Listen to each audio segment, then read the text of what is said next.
নমস্কার বন্ধু, আজকে আমরা একটা ভিডিও নিয়ে এসেছি। এই যে দেখতে পাচ্ছেন, এখানে যাদের হাঁটুর ব্যথা, হাঁটু ফোলা, হাঁটুর শক্তি নেই, প্যারালাইসিসের সমস্যা, এই অটোমেটিক মেশিনে দেখতে পাচ্ছেন এখানে চিকিৎসা চলছে।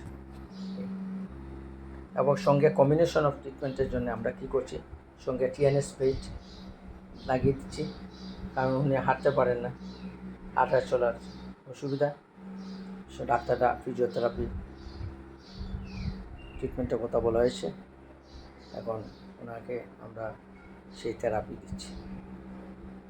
রোগ যত কঠিন হবে থেরাপিটা বেশি চলবে, আর সঙ্গে যদি কম্বিনেশন অফ ট্রিটমেন্ট করেন, যে আমাদের অনেকের ধারণা আমি আয়ুর্বেদিক করব, আমার অন্য থেরাপির দরকার নেই, এটা বন্ধু ঠিক নয়। আজকালকে বহু বড় বড় স্পেশালিস্টরা বলেছেন যে কম্বিনেশন অফ ট্রিটমেন্টের দরকার। এক পেথি ক্যানট কিউর দ্য ডিজিজ, এক পেথিতে রোগ সুস্থ করা মুশকিল।